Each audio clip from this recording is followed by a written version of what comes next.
La Vie Boheme has always been my favorite song, just because of the celebratory aspect of it. I think it's just so passionate and beautiful for me, and it includes, it's so inclusive, you know, and that's what I love about it, because there's such a generosity within all of the characters and the relationships in Rent, and I think it's just such a perfect emblem for the show, you know, but lines, I mean, I've got a zillion of them that I love, you know, measure your life in love. I mean, it doesn't really get any better than that. You know, to people living with not dying from disease, that's a you know, a great line. I think all of La Vie Boheme, I think, is a brilliantly lyrically written song. Oh, and the fact that, I mean, so I always say that it's not obnoxious. And what I love about it is that if you're watching it and you're getting offended maybe by some of the things that they're bringing up in the song, it's like, let he among us without sin be the first to condemn. It's like it just puts that mirror right back in your face and go, don't look at us like that. That's the whole point. That's how we started off this song, saying to being an us instead of a them. Like, and you're looking at us, and we're not pointing any fingers at you. We're not being mean to you. We're doing any of that stuff. We're just saying we're happy to be alive and living our life on our terms. And it's so easy for people to turn that around and be like, don't do it at me. And we're not doing it at you. We're doing it for us, and that's the most beautiful thing. And I think that's why that song feels so powerful to me, because it brings all of different aspects of it. It really gets, you know, you try to put everything into a song, and I really feel like it does. They're all my favorite, but I got my latest favorite is Another Day. Another Day has been my favorite for a couple of years, but it started off as Light My Candle was my favorite at first. I couldn't get enough of it. Then it was like Glory.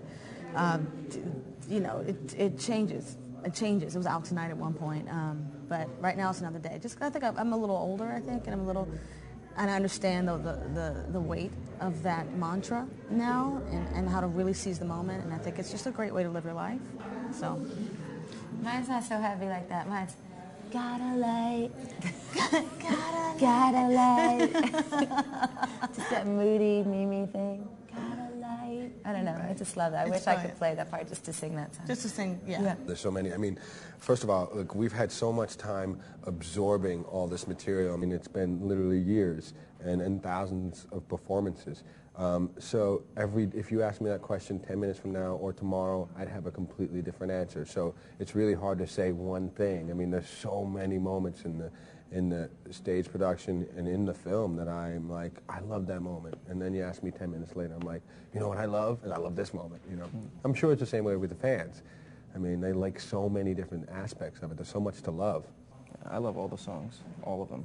I even love the songs that are not in this particular soundtrack. There's one of my favorites really is Christmas Bells, which is not in the film version, because it just didn't make sense. It would be something that would be really obviously big, a really big number, and it would have no purpose, but it'd be a whole lot of fun. I missed that song, only because it was all 15 of us, actually, and then some. Actually, there were also some of the understudies were also on stage. It was all of us, and all these voices, all at once, going off all at once. It was just a lot of fun. Without You, I love Without You. That's one of my favorites. I think it's a beautiful love song. I love the I'll Cover Your Reprise and the way that it weaves the different songs together. I love Singing What You Own. I like that one too. It gets me energized.